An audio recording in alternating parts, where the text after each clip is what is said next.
Assalamualaikum warahmatullahi wabarakatuh.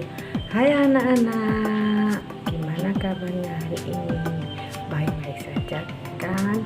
Alhamdulillah, luar biasa. Tetap semangat. Allahu Akbar.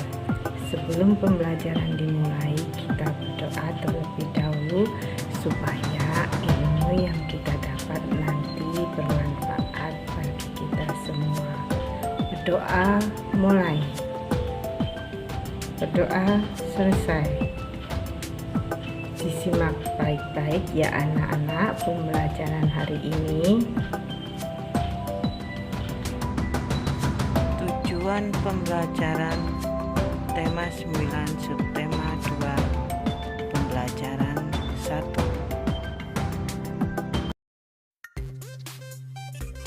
Subtema 2, pemanfaatan kekayaan alam di Indonesia. Pernahkah kalian memperhatikan atau membantu ibu memasak di dapur? Di Indonesia saat ini kegiatan memasak banyak menggunakan kompor gas. Apakah bahan bakar untuk kompor gas? Kompor gas dapat menyala karena menggunakan bahan bakar gas minyak bumi yang dicairkan, liquefied petroleum gas atau disingkat LPG. LPG atau dibaca LPG merupakan produk dari hasil proses penyulingan gas minyak. Ayo berdiskusi sumber daya alam. Berdasarkan dua gambar di atas, diskusikan beberapa pertanyaan berikut. Adakah sungai di sekitar tempat tinggal kalian? Pasti ada ya. Digunakan untuk apa sajakah sungai itu? Pasti untuk pengairan sawah.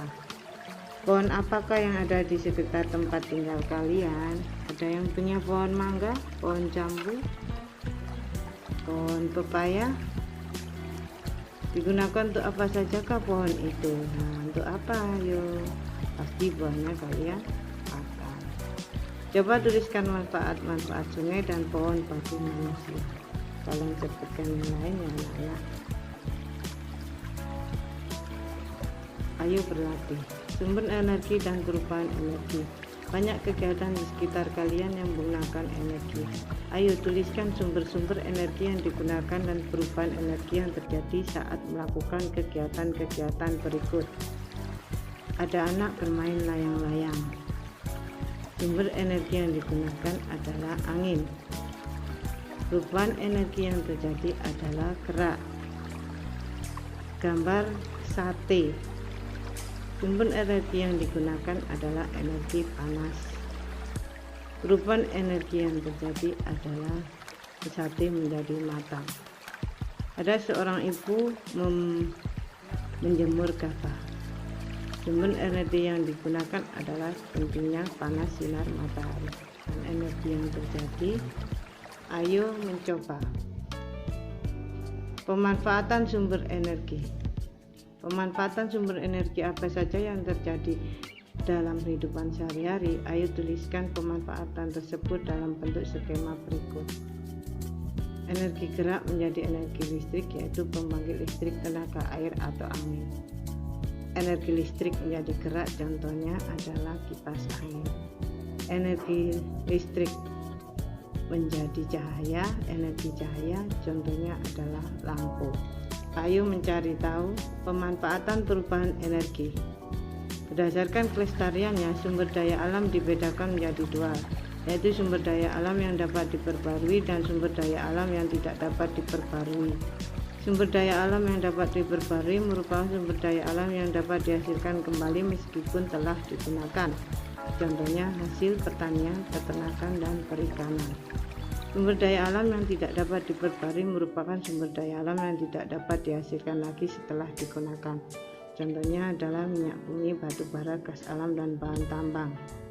Berilah contoh hasil sumber daya alam yang dapat diperbarui. Misalnya hasil pertanian, hasil perkebunan, hasil perikanan, hasil hutan, dan hasil peternakan yang ada di daerah tempat tinggal kalian. Berikan contohnya ya anak-anak. Buatlah daftar yang memuat contoh barang tambang yang dihasilkan di daerah tempat tinggal kalian. Buat daftar ya, itu PR buat kalian. Ayo membaca persebaran sumber daya alam di Indonesia. Sumber daya alam hayati. Sumber daya alam hewani persebaran sumber daya alam air. Sumber daya alam nabati, peta persebaran sumber daya alam nabati di Indonesia. Persebaran hasil tambang, peta persebaran sumber daya alam, sumber daya tambang di Indonesia. Ayo membaca pemanfaatan sumber daya alam. Bacalah teks sumber daya alam bermanfaat bagi modal pembangunan pada buku siswa. Informasi penting apa saja yang terdapat pada teks tersebut? Kita mencari informasi penting. Informasi itu digunakan untuk membuat peta pikiran. Apa sajakah yang termasuk sumber daya alam? Sebutkan contoh pemanfaatan sumber daya alam dalam kegiatan ekonomi. Mengapa sumber daya alam bisa menjadi modal pembangunan? Wassalamualaikum warahmatullahi wabarakatuh.